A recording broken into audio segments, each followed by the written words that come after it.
Okay, so uh, you have a server assistant interview coming up. Nervous. I bet. We've all been there. But you were smart enough to send over this Indeed.com article on common server assistant interview questions. And we're going to deep dive into it right now and help you feel super prepared. Yeah. We'll go way beyond just repeating the article, though. Think of us as your interview prep squad. Love that. Okay, so the article really kicks off talking about the qualities interviewers really want to see in a server assistant. Yeah. And you know what? It's not just like knowing the menu or balancing a tray. It goes deeper than that. Yeah. It's about those inner rock star qualities, you know? The ones that'll help you thrive in a fast-paced restaurant. Things like positive attitude, being a team player, and having the stamina to keep going even when it's super busy. Yeah, it's all about teamwork in a restaurant, right? Yeah. Everyone pitching in, covering for each other, keeping things running smoothly, even when it's like a whirlwind of orders and customers. Exactly. And those qualities, teamwork, resilience, positive attitude under pressure, those are golden in any job, not just restaurants. Think about it. Imagine you're a project manager juggling multiple deadlines and clients, those same skills you hone as a server assistant. Staying calm, prioritizing, collaborating, that's going to make you a star in that role too. Okay, so we've established that interviewers want to see those core qualities. But how do you actually show them you've got what it takes? That's where the specific interview questions come in. The article gives a bunch of common ones, and it can be tempting to just memorize the sample answers they provide. But interviewers can spot a canned response from a mile away. They want authenticity. They want you. Okay, I'm all about keeping it real. So how do we make sure our answers stand out while still being genuine? By using those sample answers as a jumping off point, and then weaving in your personal experiences and strengths. For example, let's take the question, how would you handle multiple tasks at the same time?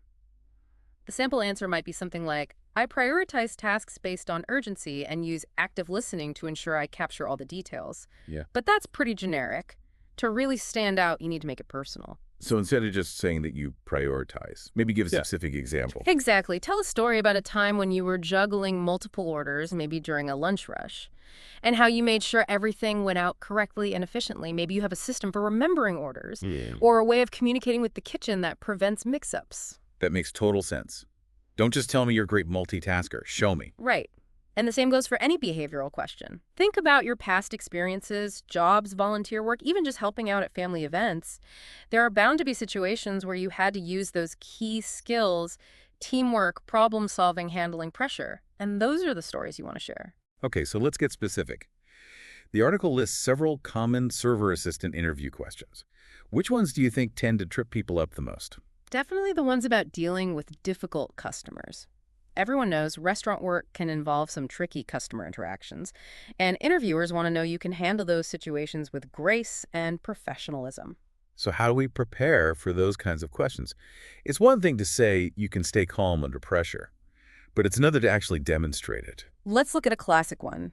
Can you describe a time when you had to deal with an upset customer? This is where having a story ready to go is key. Think back to a time when you had to deal with a difficult customer. Maybe they were unhappy with their food, or the wait was long, or maybe they were just having a bad day. How did you handle it?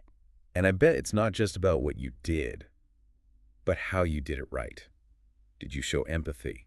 Were you able to de-escalate the situation? Did you go above and beyond to make things right? You got it. It's those details that paint a picture for the interviewer and show that you can handle those tricky customer interactions with poise. Remember, interviewers are looking for someone who can stay calm and professional even when things get heated. Okay, this is all starting to make sense, but let's be honest. Sometimes those customer interactions can be really stressful. Do you have any tips for staying calm in the heat of the moment? Absolutely. A lot of it comes down to mindset. If you go into a situation expecting the worst, it's more likely to escalate. But if you approach it with empathy and a genuine desire to help, you can often turn things around. That's a great point. Don't take it personally. Just focus on finding a solution. Exactly. And remember, it's okay to acknowledge the customer's feelings. Saying something as simple as, I understand you're frustrated, can go a long way in diffusing the situation. Okay, so we've covered handling tricky customers, but the article also talks about the importance of teamwork. How do we showcase that in our answers? Think about times when you had to collaborate effectively with others, especially in high-pressure situations. Maybe you had to cover for a coworker who was overwhelmed. Or maybe you had to work together as a team to get through a particularly busy shift. Those are the stories that highlight your ability to be a team player. And I bet it's not just about saying I'm a team player. Right. It's about giving concrete examples of how you contributed to the team's success. Exactly. Did you take initiative? Did you offer to help without being asked? Did you communicate effectively with your teammates? Those are the details that really bring your teamwork skills to life. This is all gold. But you know what I'm wondering about? What if you don't have a ton of experience working in a restaurant setting? Can you still nail those interview questions? Oh, absolutely. Remember those core skills we talked about? Teamwork, positive attitude, the ability to handle pressure. Those are valuable in any job, not just restaurants. So even if you haven't been a server assistant before, think about times when you had to use those skills. Maybe you worked retail and had to deal with like a rush of customers during a sale, or maybe you volunteered at an event where you had to stay organized and efficient under pressure. Right. It's all about connecting those experiences to the server assistant role. Yeah. Like if you worked in retail, you probably had to handle multiple customers at once, answer questions about products, and maybe even deal with a difficult customer every now and then. Those are all skills that would transfer well to a server assistant role. Exactly, and don't be afraid to get creative. Even experiences that don't seem directly related can still showcase valuable skills, like maybe you helped organize a family reunion. That shows you can plan, coordinate, and work as part of a team, all skills that are relevant to a server assistant role. Okay, I love that. So we've covered showcasing our strengths and handling those tricky customer service questions. But the Indeed article also talks about having some questions ready to ask the interviewer. Interviewers always expect you to have questions, but coming up with good ones on the spot can be tough. It's so true. And it's such a missed opportunity if you don't come prepared with thoughtful questions. Remember, an interview is a two-way street. It's not just about them evaluating you, it's also about you evaluating them and deciding if this is the right team and environment for you. Okay, I like that perspective shift. It's like, I'm not just here to please them, I'm also here to figure out if this is a good fit for me. Exactly. So think about what's important to you in a workplace. Do you value teamwork and a supportive environment? Are you looking for opportunities to learn and grow? Do you want to work in a place where you feel valued and respected? Your questions should reflect those values. So instead of just asking generic questions like, what are the hours? Or what's the pay like? Which are important, but maybe not the most insightful. We should be asking questions that help us understand the company culture and whether it aligns with our own values. Precisely. For example, you could ask, what's your favorite thing about working here? Or, can you describe the team dynamic? Or, what opportunities for growth are there within the company? These types of questions show that you're genuinely interested in the role and that you're thinking beyond just the basic job duties. Those are great questions. I feel like they would also give you a good sense of the interviewer's personality Yeah. and whether you would actually enjoy working with them. Exactly. And speaking of personality, one thing that's not explicitly mentioned in the article, but that I think is so important, is showing a genuine interest in the restaurant itself. Okay, tell me more about that. Do your research. Look at their menu online, read some reviews, maybe even stop by for a meal before the interview. This shows that you're not just applying for any server assistant job, but that you're specifically interested in working at this particular restaurant. That's a great point. Don't just tell me you're passionate about food. Tell me what you specifically like about the food at this restaurant. Exactly. Maybe mention a dish that caught your eye on the menu, or a positive review you read online. It shows that you've gone the extra mile and that you're genuinely invested in the opportunity. Okay, so we've covered a lot of ground here. We've talked about showcasing transferable skills, handling tricky customer service questions, coming prepared with thoughtful questions for the interviewer, and even doing our research to show a genuine interest in the restaurant. Anything else we should be thinking about as we prep for this interview? Well, the article does touch on the physical demands of being a server assistant. It's a fast-paced job that requires you to be on your feet for long periods, carrying trays, moving quickly. It's not necessarily a deal breaker, but it's something to be aware of. Right. If you know going in that you don't enjoy being on your feet for long periods, or that you have physical limitations, maybe a server assistant role isn't the best fit for you. But if you're up for the challenge and you enjoy the energy of a fast-paced environment, then definitely highlight that enthusiasm in your interview. Exactly. And remember, even if you haven't worked as a server assistant before, you can still demonstrate your physical stamina and ability to handle a fast-paced environment. Talk about your experience playing sports or working a retail job that required you to be on your feet, or even just your ability to stay focused and energized during busy periods. This is all so helpful. I feel like we're really starting to paint a picture of what it takes to nail a server assistant interview. But there's one thing I'm still curious about. The article mentions the importance of understanding different table layouts and POS systems. Is that something we really need to know going into the interview? It depends on the restaurant and the level of experience they're looking for.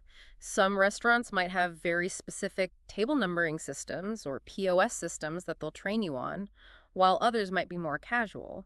So how do we figure out what level of knowledge is expected? Doing your research on the restaurant beforehand can help. Check out their website, read reviews, or even just observe the layout and flow of the dining area if you get a chance to stop by before the interview. That can give you some clues about how they operate. That's a great point. The more you understand about the specific restaurant and their processes, the more prepared you'll be to answer questions about table layouts and POS systems. Exactly. And even if you don't have hands-on experience with their specific systems, you can still demonstrate your willingness to learn and your ability to adapt to new technology. Okay, so we've covered a lot of ground in this deep dive so far. We've talked about showcasing transferable skills, handling tricky customer service questions, coming prepared with thoughtful questions for the interviewer researching the restaurant, and even understanding the physical demands and technical aspects of the role. What's left to cover? It's funny. We've talked about so many practical tips like showcasing skills, handling tricky questions, researching the restaurant. But there's a whole other layer to acing an interview. Oh yeah, like all those subtle things that can make or break how you come across. Exactly. We're talking presentation and mindset. Yeah, it's like you could have the perfect answers for every question, but if your body language is screaming, "I'd rather be anywhere else," it's not going to go well. So true. Remember, interviewers are human too. They pick up on those subtle cues, your energy, your eye contact, even how you're sitting. It all feeds into their impression of you. So what are some things we can do to project confidence and enthusiasm, even if we're feeling nervous? Well, first of all, dress the part. Now, I'm not saying you need to show up in a suit, but you do want to look presentable and professional. Think about the restaurant's vibe and dress accordingly. But it's always better to be slightly more dressed up than you think is necessary. Right. Like even if the restaurant is casual, showing up in a wrinkled t-shirt and sweatpants is probably not the best idea. Yeah, exactly. It shows respect for the opportunity and that you're taking the interview seriously. Okay, so we've got the dress code down. What about body language? Any tips for avoiding those nervous habits we all have? Practice good posture. Sit up straight, but not stiffly. Maintain eye contact with the interviewer. But don't stare them down. And most importantly, smile. A genuine smile makes you seem more approachable and confident. I know when I'm nervous, I fidget. Like I'm playing with my hair or my jewelry, or my hands are all over the place. Yeah, be mindful of your hands. If you're fidgeting, try clasping them together in your lap or resting them lightly on the table. And remember to breathe. Deep, slow breaths can help calm those nerves. That's a good point. Sometimes just taking a moment to breathe can make all the difference. Okay, so we covered attire and body language. Anything else in terms of presentation? Well, enthusiasm is contagious. If you're genuinely excited about the opportunity, it will show. Let that passion come through. I love that. Don't just go through the motions. Really connect with the interviewer and show your interest. Exactly. And one final thought, be yourself. Authenticity is key. Don't try to be someone you're not. Interviewers can spot that from a mile away. They want to get to know the real you, the person who's passionate about good service and being part of a team. Such a good reminder. It's easy to get caught up in presenting the perfect version of ourselves. But it's our genuine selves that are unique and valuable. Absolutely. And remember, even if this interview doesn't lead to a job offer, every interview is a learning experience. You're getting practice refining your skills, and you're getting a better sense of what you're looking for. So true. And hey, maybe you'll impress the interviewer so much they'll remember you for next time. Exactly. You never know. Well, I think we covered everything we set out to in this deep dive. We talked about showing off your strengths, handling those tricky customer service questions, researching the restaurant, understanding the demands and technical stuff, and we even got into the subtle stuff like presentation and mindset. And we emphasized authenticity and being yourself. Right, because at the end of the day, it's your genuine passion and enthusiasm that'll make you shine. So go out there, be confident, be yourself, and rock that interview. And remember, we're here to support you. So reach out if you have more questions or just need a pep talk. Until next time, keep diving deep and keep learning. You got this.